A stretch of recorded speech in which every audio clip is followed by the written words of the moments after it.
अस्सलाम वालेकुम respected teachers. जैसे कि आप सबको पता है कि मॉड्यूल 3 जो है वो कंप्लीट हो चुका है और इसके बाद नेक्स्ट मंथ तक मॉड्यूल 4 आ जाएगा। तो एज़ सून एज़ पॉसिबल आप सब अपना मॉड्यूल 3 कंप्लीट कर लें। आप लोग वीडियो से हेल्प ले सकते हैं।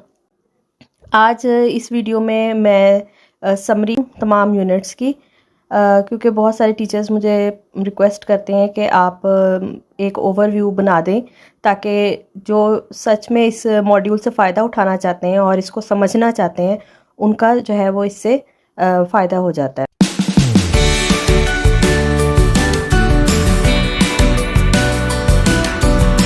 वीडियो को मुकम्मल देख लीजिएगा क्योंकि ताकि तमाम पॉइंट्स जो हैं वो आपको अच्छे से समझ आ जाए। तो स्टार्ट करते हैं यूनिट 1 से और सबसे पहले इसके लर्निंग ऑब्जेक्टिव या लर्निंग आउटकम्स जो है वो डिस्कस करते हैं। Explain the importance of focus on vocabulary and grammar eight primary level. इसमें जो है जो हमारा मॉड्यूल 3 था ये लैंग्वेज फ़ोकस के ऊपर था और लैंग्वेज फ़ोकस में जो है वो आगे हमारे पास दो चीज़ें आ जाती हैं, एक वोकेबलरी और एक ग्रामर। ये सेक्शन हमारी टेक्स्ट बुक में बने हुए हैं। हर लेसन के साथ एक्सरसाइज मौजूद है जिसमें लैंग्वेज फ़ोकस का सेक्शन पूरा मौजूद है और उसमें मुख्तलिफ़ किस्म की एक्टिविटीज़ होती हैं। तो इस मॉड्यूल में हमने यही सीखना है कि उन एक्टिविटीज़ को कैसे इस्तेमाल करना है और उसके ज़रिए हम अच्छे तरीके से इंश्योर कर सकते हैं कि वो उनकी लर्निंग अच्छी हो रही है। जब भी हम लैंग्वेज फ़ोकस की बात करते हैं, वोकेबलरी ग्रामर की बात करते हैं या किसी भी लैंग्वेज को सीखने की बात करते हैं तो सबसे पहले उसकी स्किल्स आ जाती हैं और 4 स्किल्स हैं जिसके ज़रिए हम कोई लैंग्वेज सीखते हैं: speaking, writing, listening and reading. जब तक हम इन चारों स्किल्स में प्रैक्टिस नहीं करेंगे या बच्चों को नहीं करवाएंगे तो हम जो है वो अपने ऑब्जेक्टिव जो है वो अचीव नहीं कर सकते लैंग्वेज। वोकेबलरी और ग्रामर से रिलेटेड जो हमारे नेशनल करिकुलम में स्टैंडर्ड्स हैं वो हैं 2 और उसमें है students enhance their vocabulary for effective communication और स्टैंडर्ड 2 है students understand punctuation, syntax, grammatical functions, rule and application for developing accuracy in their spoken and written communication. यानी जब आप स्टूडेंट्स को लैंग्वेज करवाते हैं तो सिर्फ वर्ड सिखा देना ही इम्पॉर्टेंट नहीं है बल्कि उसका प्रोनंसिएशन, उसका जब हम सेंटेंस मेकिंग सीखते हैं तो उसका सेंटेक्स और ग्रामेटिकल फंक्शंस, रूल्स, जो भी सब कुछ उसमें आ जाता है, इंक्लूड होता है, वो सब कुछ हमने करवाना है। ये हमारे कुछ टेक्स्ट बुक के ही पेजेस हैं जो शो किए हैं और कैसे उसमें बताया गया है कि हम कहाँ कहाँ जो है वो ये लैंग्वेज वोकेबलरी यूज़ कर रहे होते हैं। तो इसमें देखें ग्रेड 1 में ये प्रोनंसिएशन की सारी एक्टिविटी है और इसके बाद ग्रेड 3 में जो है वो सेंटेंस मेकिंग की एक्टिविटी है, ग्रेड 4 में पंचुएट द फॉलोइंग सेंटेंस और ग्रेड 5 में उन्होंने दी हुई है कि अंडरलाइन करे जो है वर्ड्स को।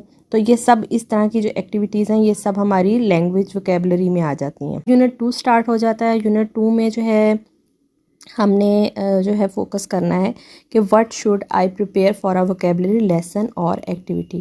कि आपने जब एक लेसन और एक्टिविटी तैयार करनी है जिसमें आप वोकेबलरी आपका मेन फोकस होगा तो फिर आपने उसमें क्या क्या चीज़ें जो हैं अपने जहन में रखनी है या आपने अपने लेसन में क्या क्या चीज़ें इंक्लूड करनी है। तो इसमें है कि एक तो आप डिफरेंट किस्म की एक्टिविटीज़ करवाएं और वो टेक्स्ट बुक में मौजूद हैं।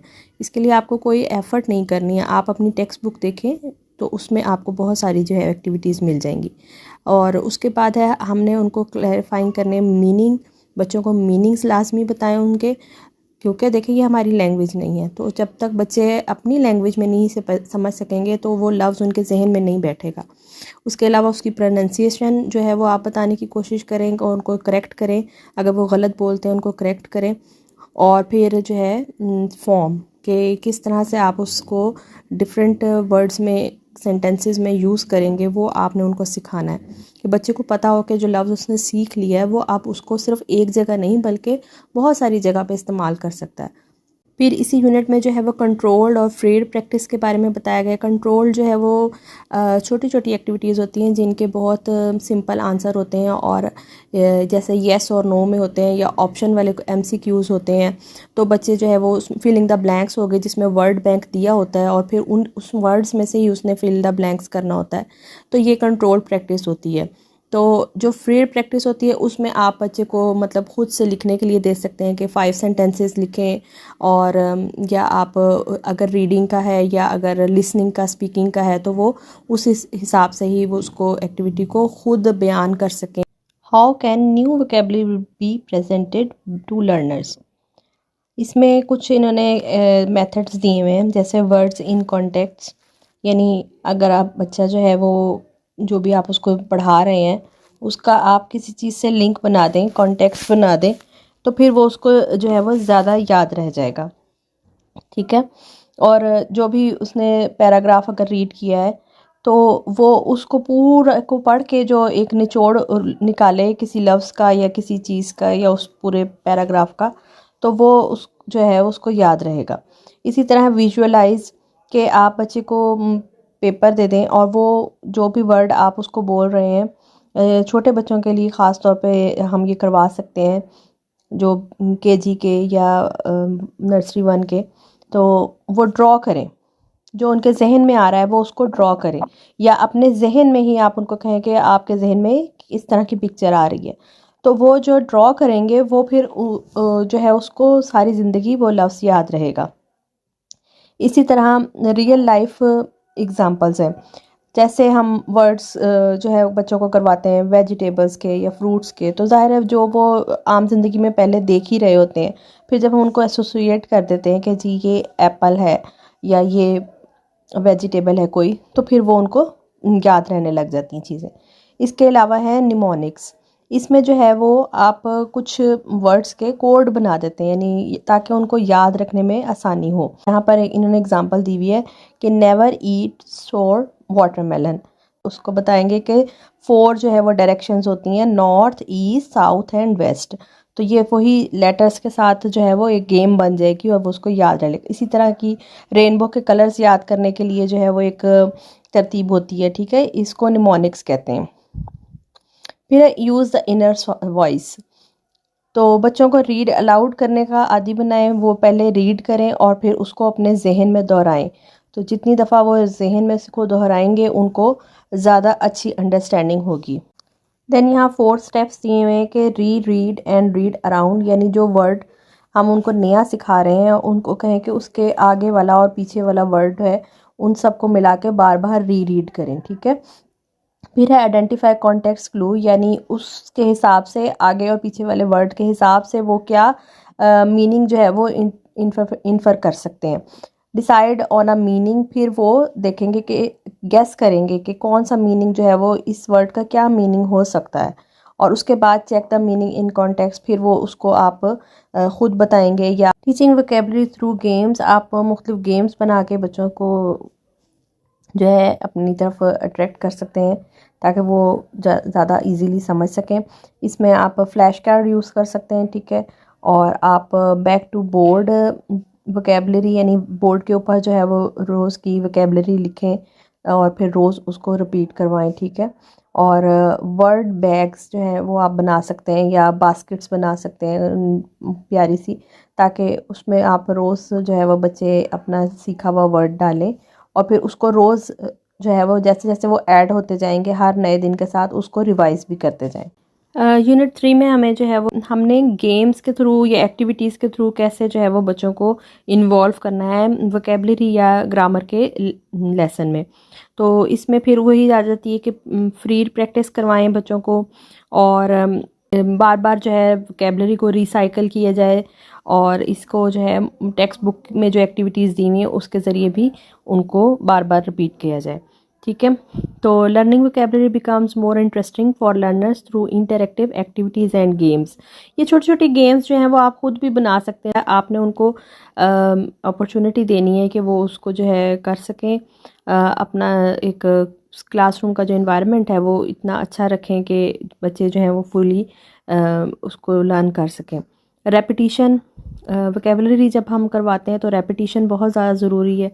रिसाइकलिंग गेम्स दी हुई हैं बैक टू द बोर्ड, और उसमें ये बताया गया है कि जब आप बच्चों के जो है वो 2 ग्रुप्स बनवा दें और एक ग्रुप में से एक मेंबर जो है वो बोर्ड के सामने आएगा और एक जो है वो बोर्ड पर कुछ कोई वर्ड राइट करेगा।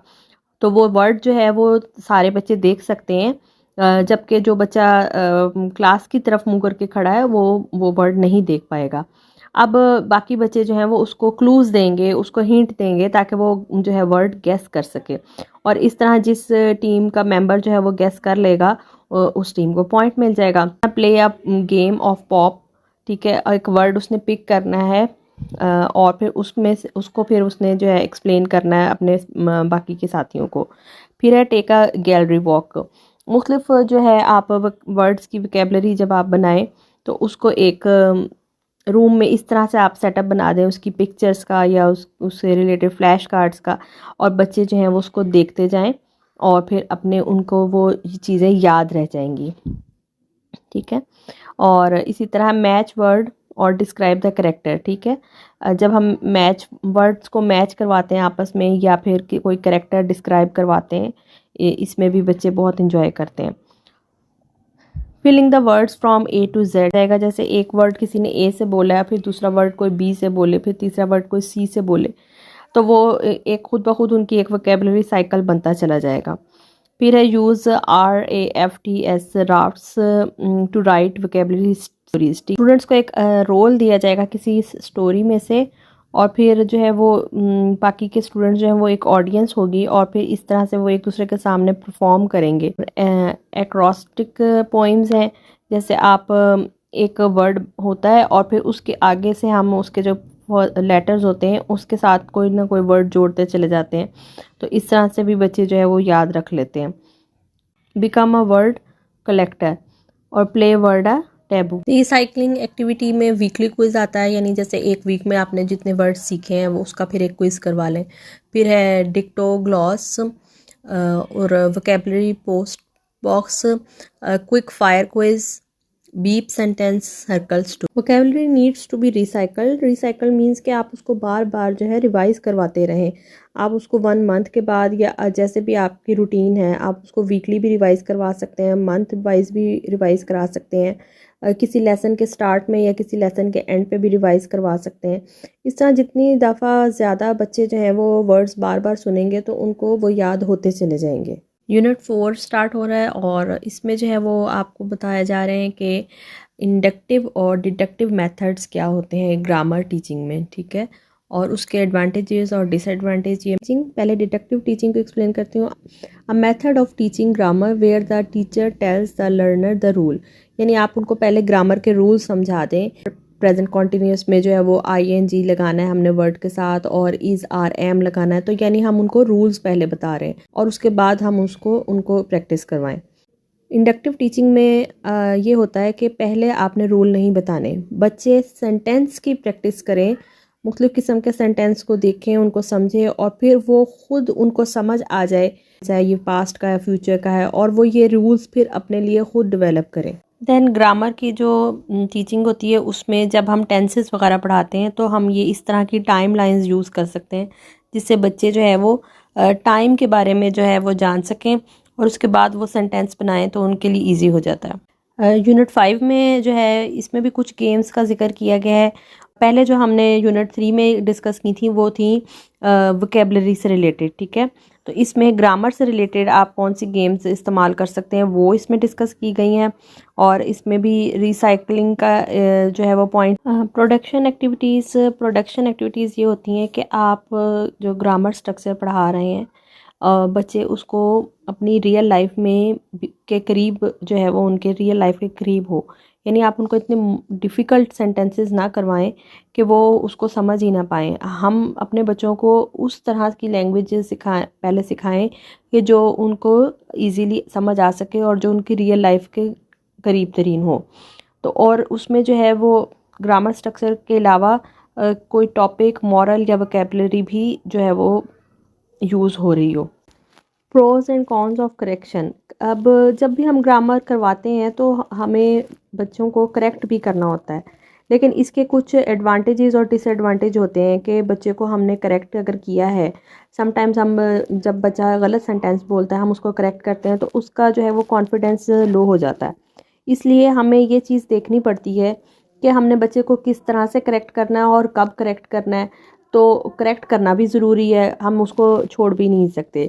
अब यहाँ पे कुछ मेथड्स दिए हुए हैं कि हाउ टू करेक्ट। एक है इक्वइंग द मिस्टेक, यानी जब बच्चा गलत कोई वर्ड बोल गया है या कोई सेंटेंस में उसके कोई ग्रामेटिकल मिस्टेक है तो हम उसको बस करेक्ट करके बोल दें। इसके अलावा एरर करेक्शन चार्ट, एक चार्ट हम डेवलप कर लें और उसमें नोट करते जाएं कि बच्चे ने क्या गलती की है और फिर बाद में उसको अलग से बता दिया जाए कि आपने बेटे ये वाला पॉइंट जो है वो गलत किया है। और फिर है फिंगर करेक्शन, यानी आप अपनी जस्ट फिंगर से पॉइंट आउट कर दें ताकि बच्चे को ये पता चल जाए कि वहाँ पर उसने गलती की है। लेकिन जो उसने गलती की उसको स्टॉप ना करें और उसको पढ़ने दें, जो भी वो पढ़ रहा है वो कंप्लीट कर ले और उसके बाद आप उसको जो है वो फीडबैक दें। और लास्ट में जो यूनिट 6 है उसमें हमें पता है, पहले भी दोनों मॉड्यूल्स में यूनिट 6 में हमने यही सीखा है कि असेसमेंट कैसे की जाए, बच्चों को फीडबैक कैसे दिया जाए। इसमें भी हम यही सीखेंगे कि जो भी हम लैंग्वेज फोकस में हमने उनको करवाया वोकेबलरी में या ग्रामर में, अब हमने उनको फीडबैक कैसे देना है और उनकी करेक्शन कैसे करवानी है और उसको मज़ीद बेहतर कैसे करना है और इसको हम किस किस तरीके से चेक कर सकते हैं। इसमें टीचर्स जो हैं वो गैदर एविडेंस ऑफ लर्निंग कर सकते हैं। और इसमें क्या होता है कि आपने जस्ट उसका वो लिखा हुआ होमवर्क या क्लास वर्क नहीं चेक करना, बल्कि जो वो बोल रहा है या जो वो जिस तरह से वो बोल रहा है उसकी एक एक चीज़ आपने नोट करनी है, तो उससे आपको अंडरस्टैंडिंग आएगी कि बच्चे ने किस हद तक समझ लिया है। इसके अलावा जो हमारे तरीके होते हैं, फॉर्मेटिव असेसमेंट है या समेटिव असेसमेंट है, जो हम एंड ऑफ टर्म लेते हैं, ये सब कुछ इसी में आ जाता है। अगेन करेक्शन के तरीके बताए हुए हैं, अगर आपने इमीडिएटली उसको करेक्ट किया है। दूसरा, आपने उसको कहना है कि बेटे आप खुद चेक करें कि आपने क्या गलती की है। तीसरा जो है वो पॉइंट ये है कि आप एरर्स को एक साइड पे रख दें और उसको बाद में जो है वो उसका फीडबैक दें। और फोर्थ पे है कि गिव एन एग्जांपल, यानी उसको किसी तरह दोबारा से एग्जांपल के थ्रू समझाने की कोशिश की जाए। लास्ट में है do a quick review of language point, यानी जो भी आपने पढ़ाया है उसको एक पूरी समरी सी आप बच्चों को दोबारा से रिवाइज करवा दें ताकि वो उनको खुद ही अंडरस्टैंडिंग हो जाए कि कहाँ पर वो गलती कर रहे हैं। फॉर्मेटिव और सबमेटिव असेसमेंट में आप ग्रामर और वोकेबलरी का टेस्ट ले सकते हैं, जो बुक में एक्सरसाइजेज दी हुई हैं उनका टेस्ट ले सकते हैं। स्पीकिंग टेस्ट हो सकता है, राइटिंग टेस्ट हो सकता है और उसके लिए आप रूब्रिक्स बना सकते हैं। फिर उनको फीडबैक आप ज़रूर दें ताकि उनको नेक्स्ट टाइम जो है वो मज़ीद बेहतर करने में मदद मिले। यहाँ पर मॉड्यूल 3 कंप्लीट हो जाता है और आई होप के it will be helpful for you to understand all topics in the module. और अगर आपको ये एफ़र्ट अच्छी लगे तो वीडियो को ज़रूर लाइक शेयर करें और चैनल को सब्सक्राइब करें। Thank you.